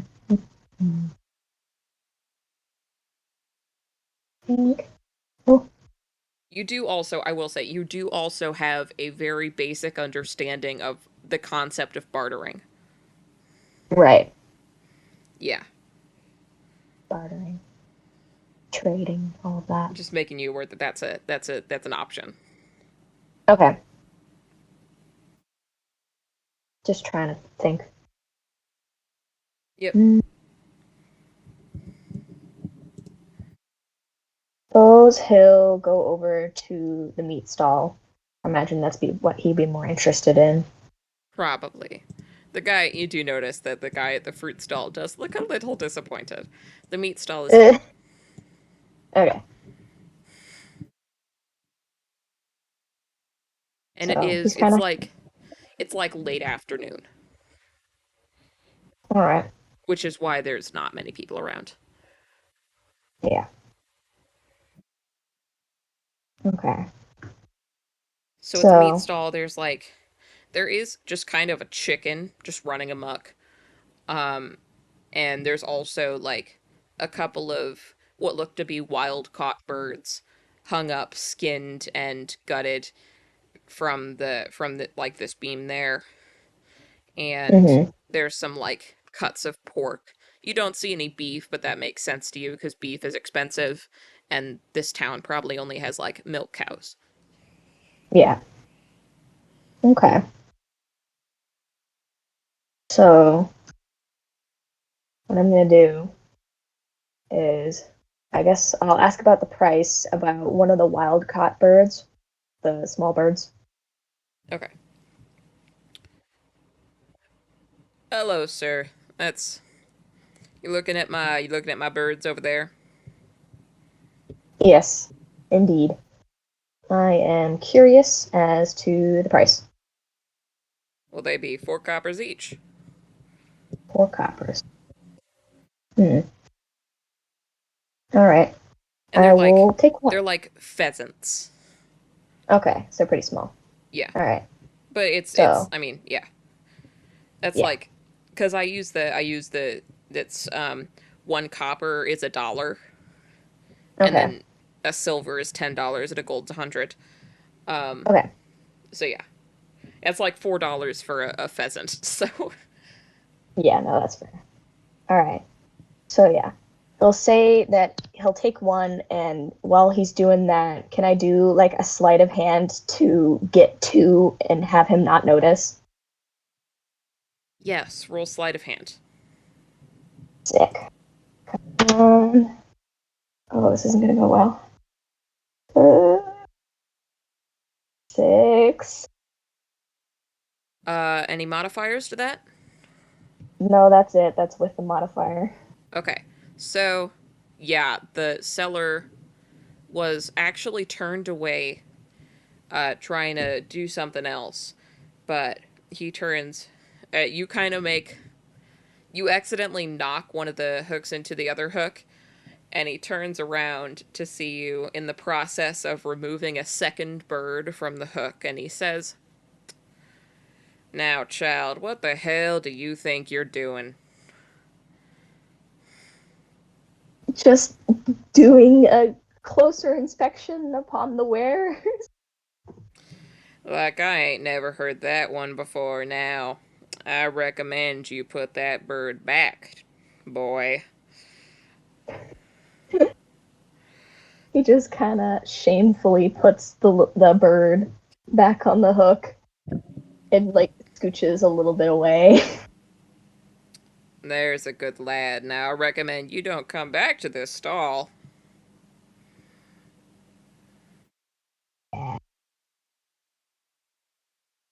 Roll And then perception. I guess. All right. All right. Come on. It will be a 14. Okay, so there is a commotion going on over here, and Oh. you hear like a child screaming, um, but like not like they're in pain. Like, you ever seen a kid when there's a wasp around? Oh yeah. It's that kind of scream. Oh And no. there's a woman screaming, "Oh my God, kill it!" Oh. I guess he'll just kind of wander over to see what the fuss is about. The fuss is that there is a large black bird with an unusual amount of mushrooms growing out of its back. It's like there aren't even that many mushrooms growing out of its back, but any number of mushrooms on a bird's back is an unusual amount of mushrooms. And he is wrestling with a shop owner for a piece of lettuce.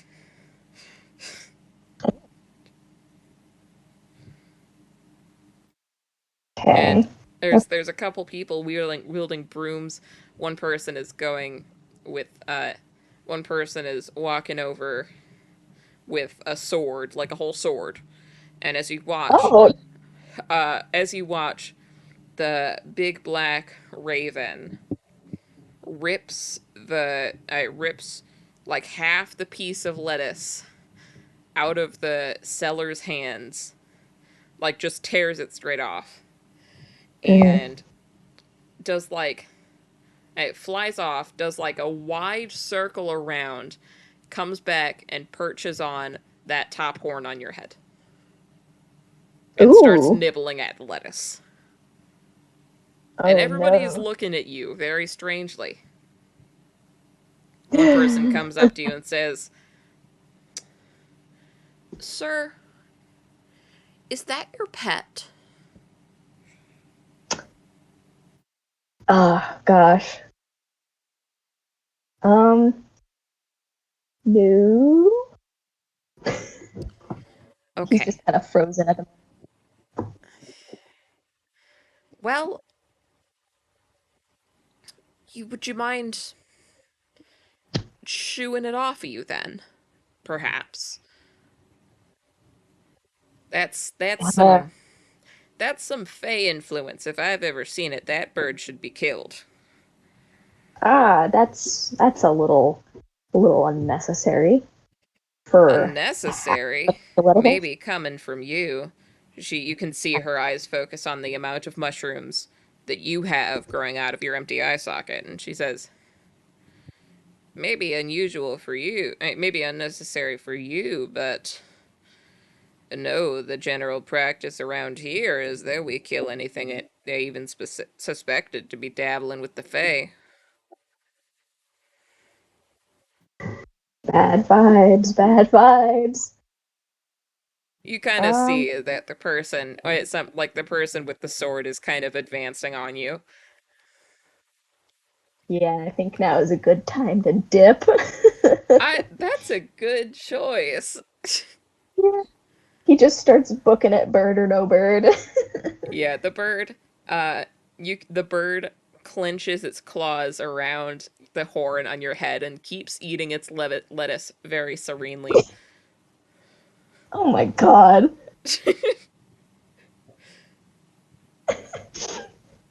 As he's running off, he's just kind of cursing at this stupid bird. Like, come on, man. Get off. The bird just kind of chirps down back at you. Aw. Yeah, no. He tries to lose him in the streets and whatever. Yeah, Are they chasing or they're definitely chasing. joy? Oh, shoot. You good? Yeah, sorry. I think one of my earbuds died. Oh,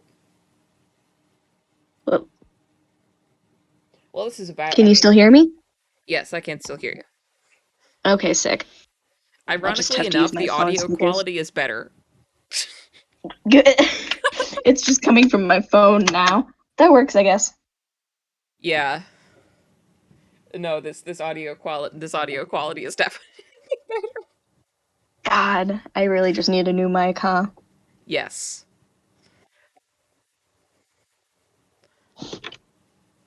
Lordy. Yeah, I'll get one for next time for sure. Okay. You could also just use your phone because this works fine. So Okay. no pressure. All right. Coolio. All right. So what were So you saying? You were talking when you were cut off. yeah, so the bird is still on you. You are fleeing. Do you try and flee into the rest of the village, or do you try and just go directly into the woods? I believe I'll try and lose them in the rest of the village because Okay. I don't want to quite give up on getting more supplies. All right. So roll athletics. Athletics. Oh boy. Oh god, I have no modifier for that. Oh well.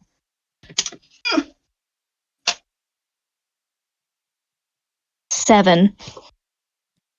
They are gaining quickly. Oh no. Um. Okay, how do I lose them? Lord. As Do you think so I could they get to are a roof? uh with your rolls tonight? No. Probably not. Yeah, no. Um I as I would see it right now, you've got two options: trying to duck into somewhere with stealth or giving up and heading to the forest. Hmm. I'll try and duck with stealth. All right, roll stealth. Oh, come on. 19. Huh. Okay, so you do manage to duck into a side alley. But while you're in there, you hear the people that you have lost starting to, like, you hear them beginning to alert people. Like, they're saying, hey, watch out for a lizard guy with a bunch of mushrooms and a bird. Oh, joy. Ugh, I don't know what God, you I'm not getting expected, any. Steph. Yeah, no. This was not gonna go well. Yeah, I don't know what you expected with that one. But the raven has just about finished its piece of lettuce. It's God dang it. it's hard-earned piece of lettuce. Hard earned. I did all of the escaping. Ugh. I try and get the bird off my head It just and take a transfers look its at it. attention to standing on your hand instead. Aw. Little guy. A little guy indeed. And you do have some druid stuff by now. Okay. So you could do druidy things if you wanted to. Alright. I think, let me see if I do have speak with animals. Alright. Could I cast that and ask what his deal is? Can you read out the rules as written for speak with animals, please? Because I just forgot how it works. Okay. So, one action, range is self, components V and S. I don't remember what those stand for. Verbal and somatic means you gotta talk and you gotta move your hands. Okay, cool. And then duration 10 minutes. I gain the ability to comprehend and verbally communicate with beasts for the duration. The knowledge and awareness of beasts is limited by intelligence, but minimum beasts can give you information about nearby locations, monsters, and whatever they have perceived within the past day. And I could persuade the beast for a small favor if you want. But I don't think I'm going to do that right now. All right. And I assume that's a first level spell. Yes. Is it ritual? Yes, it is ritual. Good. If it wasn't, I would have given you the ability to make it ritual, because that's going to become real important pretty fast. Yes. All right. So you cast Speak with Animals. Yep. All right. You may ask your questions. All right. I ask him, "What the heck do you think you're doing?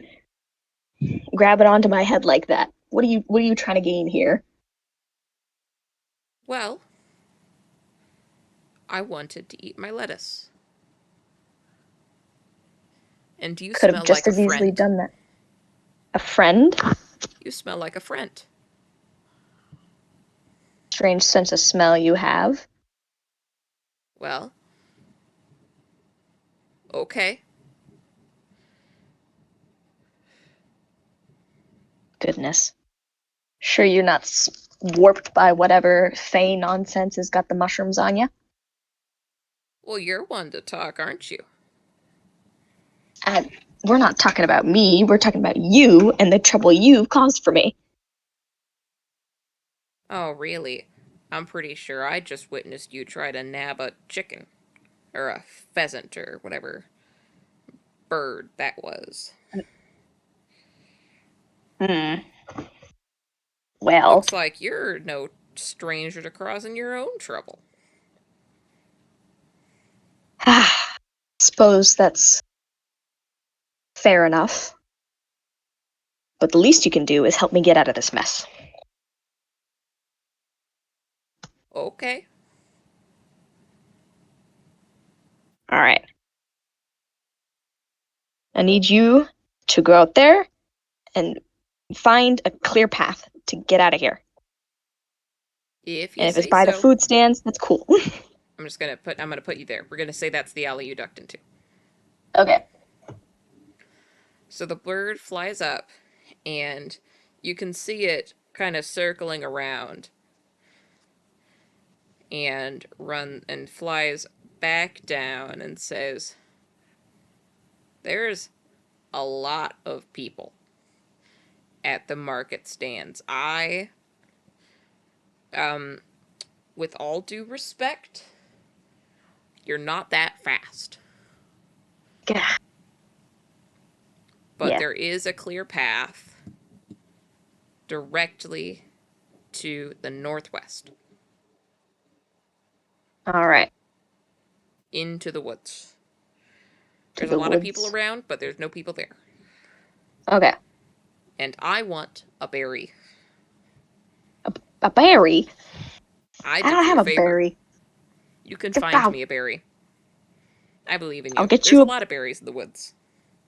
I suppose there is. I'll get you a berry when we get to the woods.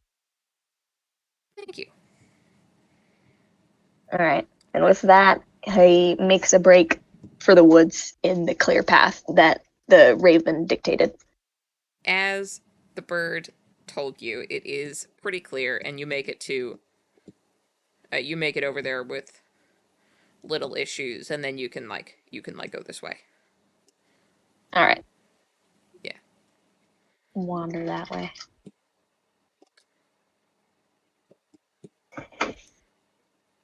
As he's getting to the woods, he's keeping a half an eye out for an edible plant of some sort. Roll perception.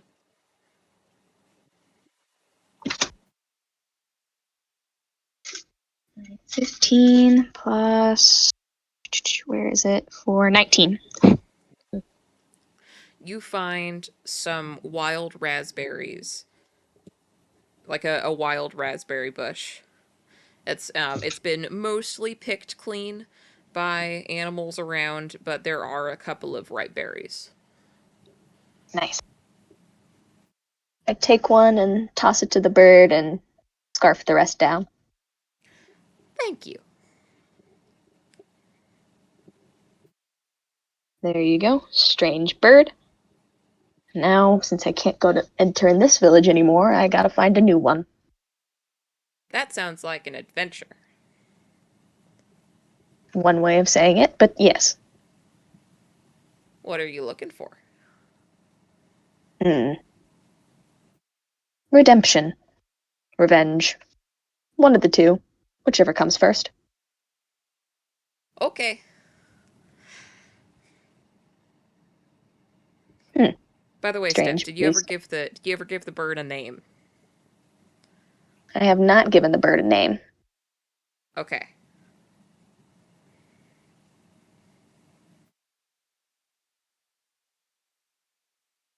Would you like me to give the bird a name? Or would you like to do that? Nah, you can if you got one in mind. Yeah. So, it's been about 8 minutes since you cast your spell, Speak with Animals. So, you know in the back of your mind that your time is slightly running out. And, so the bird says, "Hey, lizard, what's your name?" Drask. I can't imagine a creature like you has a name, since you don't speak very often. I don't, but I have a favorite mushroom. And that's what I think I will call myself. And what is that? Morel. Morel. Yes, Very nice. I agree.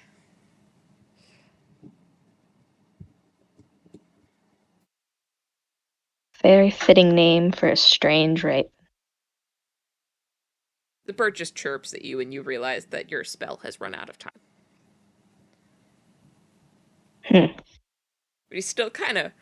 the bird is still kind of looking at you with like a strange intelligence in their eyes. Wacky. We love my new friend Morel. We do. Alright. I guess he'll recorrect his course and try to find a new village and move on with his little adventure. All right, and that is where this session will be ending. Alrighty. All right, well, that was an adventure for sure. For sure. Did you have a good time? Yeah, it was fun. All right, cool. And something I always try to remind my players is that if there's anything that you would prefer I change, or anything that you think I could do better, I would like you to tell me so that we all have the best experience that we can. I'm very aware that I'm still relatively new to DMing, and I'm Yeah. very much not perfect. So And we had some issues with the last campaign that I DM'd where people didn't tell me until tensions were already really high. Ah. So I would like to head off any potential problems right at the source. Okay, yeah, no, that's fair. Yeah. But yeah, I'll keep that in mind and make sure I let you know. Thank you. Alright, so we will figure out scheduling later. As of right now, I want to go to sleep. Me too, homie. I need to, yeah, I want to sleep. I will see you later. Yeah, see you around, man. Yep.